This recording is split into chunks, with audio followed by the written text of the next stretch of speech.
Hello guys, how are you all?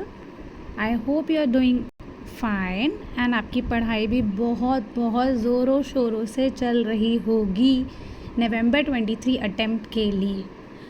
So basically क्या होता है ना, कुछ चीज़ें होती हैं। For example in DT, indirect tax paper, जो कि सीए फाइनल के ग्रुप 2 में है, उसमें क्या होता है ना, बहुत सारी चीज़ें ना हमें समझने की होती है। उसमें कुछ लर्निंग नहीं होता, कुछ क्रैमिंग नहीं होता, हमें हर चीज़ समझने की होती है।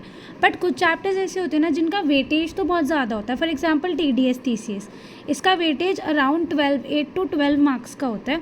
और इसमें ना हम बेसिकली क्या करते हैं, स्टार्टिंग के चैप्टर्स तो बहुत अच्छे से, मतलब स्टार्टिंग का जो चैप्टर है टीडीएस टीसीएस वाला, वो हम बहुत अच्छे से कर लेते हैं। हमें सेक्शंस याद होते हैं, सेक्शंस के अंदर क्या होता है वो याद होता है। बट कुछ 3-4 चीज़ें हैं जो कि एमसीक्यू में आ सकती हैं टीडीएस और टीसीएस में, तो मैं वो आपको 10 या 15 मिनट्स में अच्छे से करा दूँगी, तो वो आप एक बार सुन लो। Okay, let's start. देखो क्या होता है ना, टीडीएस वर्सेस टीसीएस। सपोज़ क्या होता है कि फॉर एग्जांपल इंटरेस्ट निकालना आ गया कि भाई इंटरेस्ट निकालो, कैसे निकलता है, तो उसमें ना एंड तक बहुत कन्फ्यूजन रहती है। बट अगर हम इसको ऐसे नोट्स में डाल दें कि भाई ये टीडीएस है, टीसीएस है, तो हमें याद हो जाता है। फॉर एग्जांपल टीडीएस क्या होता है, टीडीएस होता है टैक्स डिडक्टेड एट सोर्स, ठीक है, और टीसीएस होता है tax collected at source. Okay, तो जब अब इसमें बताया है कि इंटरेस्ट कैसे लगेगा, तो देखो अगर आपने लेट इंटरेस्ट काटा, ठीक है, और एक तो ये बात हो गई कि आपने लेट टीडीएस काटा, सॉरी, और एक हो गया लेट टीडीएस डिपॉजिट कराया। तो टीडीएस में ये दो चीज़ें अलग अलग है। अगर लेट टीडीएस काटा is different thing, and let काटा तो जल्दी था, काटा तो ऑन टाइम था, बट लेट आपने क्या कराया, डिपॉजिट कराया, तो ये डिफरेंट थिंग है। ओके, और टीसीएस में काटा मतलब कलेक्ट किया, या फिर डिपॉजिट कर लेट कराया, या तो लेट कलेक्ट किया या फिर डिपॉजिट लेट कराया, तो वो दोनों चीज़ों के लिए हम एक ही परसेंटेज लेंगे इंटरेस्ट का। उन चीज़ों के लिए हम एक ही परसेंटेज लेंगे इंटरेस्ट का, ठीक है। तो अगर टीडीएस लेट काटा तो उसमें क्या आएगा, उसमें आएगा 1% इंटरेस्ट पर मंथ और पार्ट ऑफ द मंथ, ठीक है।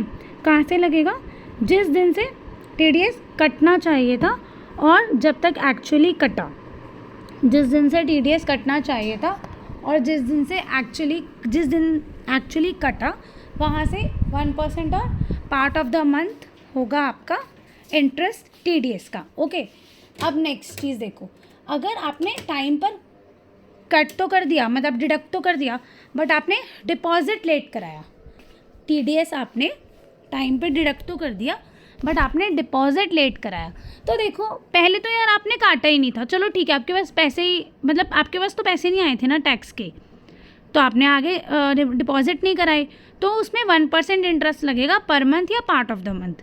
बट आपने पैसे ले लिए और उन पैसों को आप कहीं और लगा के पैसे कमाई कर रहे हो अपनी, तो इसका मतलब ये ज़्यादा बड़ा गुनाह है।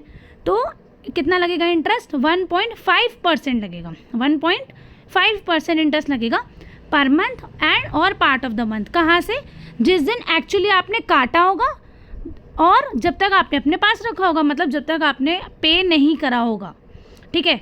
तो कैसे लगेगा, 1.5% इंटरेस्ट पर मंथ और part from actually deducted till actually paid. Okay, तो टीडीएस में दो इंटरेस्ट होते हैं, 1% एंड 1.5%। पर टीसीएस में ऐसी कोई बाइफर्केशन नहीं होती है, टीसीएस में सिंपली 1% लगता है। कहाँ से, जब कलेक्ट करना था वहाँ से जब तक पे नहीं किया वहाँ तक। ओके, अब ये क्या होता है ना एग्ज़ाम में ना, ये तो बहुत सिंपल होता है हमें याद करना कि चलो हमने यहाँ तक भी याद कर लिया, 1%, 1.5%, 1%। एग्ज़ाम में क्या होता है ना, बहुत सारे इंटरेस्ट की कैलकुलेशंस होते हैं। अब अगर आप डीटी में देखेंगे तो फिर भी कम है, आईडीटी में तो इट्स ट्रिमेंडस, बहुत सारे इंटरेस्ट की कैलकुलेशंस होते हैं। उसकी भी एक वीडियो आएगी फुल फ्लैश्ड कि कौन सा इंटरेस्ट कैसे निकालना है। ओके, बट अभी के लिए अभी हम डीटी पे, तो हम डीटी की बात करेंगे, तो हमें मंथ की कैलकुलेशंस कैसे करनी है। फॉर एग्जांपल समझो कि 12 जनवरी से 30 नवंबर हमें मंथ गिनने हैं, कितने हैं, तो देखो 12 जनवरी से 12 फरवरी एक मंथ, फिर मार्च तक दूसरा मंथ, अप्रैल तक तीसरा मंथ, फिर अप्रैल से मई चौथा, मई से जून, जून से जुलाई, जुलाई से अगस्त। ये तो बहुत सिंपल है। अब हम आगे अक्टूबर से नवंबर तक, यहाँ तक भी हमने कर लिया, 10 मंथ्स हो गए। अब 12 नवंबर से हमें 30 नवंबर तक जाना है, 12 नवंबर से 30 नवंबर, तो इसका मतलब ये है कि हम 30 नवंबर तक नहीं जाएंगे, हम पार्ट ऑफ द मंथ को फुल मंथ कंसिडर करेंगे, मतलब हम 12 नवंबर से 12 दिसंबर पूरा कंसिडर करेंगे। और ऐसे ऐसे हम अगर कैलकुलेट करें तो कितना होगा, 12 जनवरी से 12 दिसंबर, 12 जनवरी से 12 दिसंबर कितने मंथ्स होते हैं, 11 मंथ्स होते हैं। कितने मंथ्स होते हैं, 11 मंथ्स होते हैं। ऐसे ये ज़रूर स्क्रीनशॉट ले लो, खुद से लिख लो ये चीज़ें, या फिर I will make Telegram group of my YouTube channel, उसमें मैं ये आपके नोट्स अपलोड कर दूँगी। ओके, सो क्या होता है कि 12 जनवरी से 12 दिसंबर कितना है, 11 मंथ्स है। ओके, नेक्स्ट ये तो हो गया इंटरेस्ट का, TDS वर्सेस TCS का इंटरेस्ट। ओके, नेक्स्ट है, अगर क्या होता है ना, कुछ सेक्शंस होते हैं जिसमें ना पैन देना होता है, कुछ नहीं मतलब ऑलमोस्ट होते ही हैं, तो उसमें अगर पैन नहीं दिया, अगर फर्निश नहीं किया पैन पेई ने, ठीक है, या फिर पैन या आधार फर्निश नहीं किया बायर ने, तो क्या रेट लगेगा, तो रेट लगता है, तो जो या तो सेक्शन स्पेसिफिक रेट होगा, सपोज कोई भी एक सेक्शन है उसका रेट है 6% सपोज, है ना, तो 6% और 20% जो भी हायर है वो लग जाएगा, दैट इज़ 20% लग जाएगा। ठीक है, ऐसे TCS में आएंगे हम, तो अगर 6% रेट है तो 6% इंटू 2 ट्वाइस द रेट, और 5% मतलब 12% या 5% whichever is higher, that is 12% वो लग जाएगा। बट ऐसा नहीं होगा कहाँ पे, अगर हम TDS में देखेंगे तो एक्सेप्शन है 194Q एंड 194O। इन दो सेक्शंस में क्या होता है ना, 20% नहीं आता, 20% की जगह 5% आएगा, 20% की जगह 5% आएगा, मतलब रेट और 5% विच एवर इज हायर। और TCS में एक एक्सेप्शन है 206C1H, 206C1H एक्सेप्शन है। इसमें क्या होता है, 5% की जगह क्या आएगा, 1% आएगा, मतलब ट्वाइस द रेट और 1% विच एवर इज हायर, अगर पैन फर्निश नहीं किया तो। ओके, नेक्स्ट है टाइमिंग ऑफ डिडक्शन, मतलब अभी TDS डिडक्ट करना है, पर कब डिडक्ट करना है, तो TDS डिडक्ट करना है जब आपने या तो क्रेडिट कर दिया पार्टी को या फिर पेमेंट कर दी। ठीक है, विच एवर इज अर्लियर, ठीक है। और TCS कब करना है, जब आपने या तो डेबिट कर दिया पार्टी को या फिर आपको पैसे मिल गए, रिसिट ऑफ कंसिडरेशन, डेबिट कर दिया, डेबिटिंग द पार्टी, और receipt of consideration, which ever is earlier. But in दोनों में ही कुछ कुछ एक्सेप्शंस है, जैसे कि पहले TDS पे आती हूँ मैं, तो TDS आपको डिडक्ट करना होता है या तो क्रेडिटिंग द पार्टी के टाइम पे और पेमेंट विच एवर। ये ना, ये क्या होता है ना, ये क्वेश्चंस है ना वैसे इंपॉर्टेंट नहीं लगते देखने में, बट ये MCQ में आ जाते हैं। आई थिंक May 23 में भी इनमें से कोई एक MCQ आया था मेरे हिसाब से, क्योंकि मैंने एग्ज़ाम दिए थे तो मुझे याद है। ठीक है, और मेरा करेक्ट हुआ था ऑब्वियसली, क्योंकि मैंने ऐसे ही पढ़ाई की थी, ये मैंने खुद के नोट्स बनाए थे तो मुझे याद है। ओके, तो TDS कब आपको डिडक्ट करना है, क्रेडिटिंग द पार्टी और payment which ever is earlier. But कुछ सेक्शंस एक्सेप्शंस में है जो कि पेमेंट के टाइम पर ही TDS डिडक्ट होगा।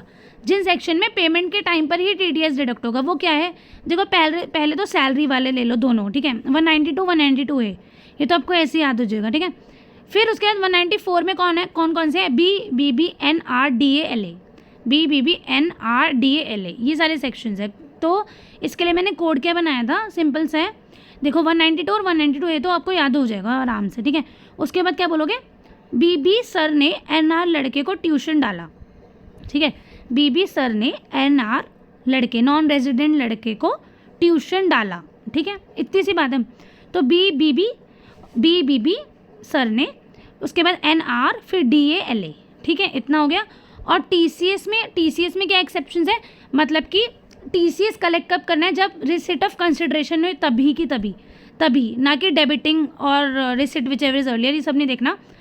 एग्जैक्ट कहाँ पे TCS कलेक्ट होगा, रिसिट ऑफ कंसिडरेशन में, जो कि तो दो सेक्शंस कौन से हैं एक्सेप्शन वाले, 1F और 1H, 1F and 1H, 206C1F and 206C1H, ये दो सेक्शंस है जो कि एक्सेप्शंस है। That's it. इस वीडियो में छोटा सा वीडियो था ये, कुछ ज़्यादा इंपॉर्टेंट चीज़ें नहीं है, इंटरेस्ट को छोड़ के। इंटरेस्ट का फिर भी यार 3-4 मार्क्स का क्वेश्चन आ सकता है, बट उसके बाद जो भी है ना, ये क्वेश्चंस जो होते हैं ना, ये मेन बड़े जो क्वेश्चंस आते हैं ना 6 मार्क्स के, ये उसमें पॉइंट्स आ जाते हैं, तो आपको ये ऐसे ही याद करना है। नेक्स्ट वीडियो आएगी आपकी TDS TCS के सेक्शन नंबर्स की, और थोड़ा अंदर कंटेंट कैसे याद करना है आपको उसकी। So stay tune, bye bye, Tata.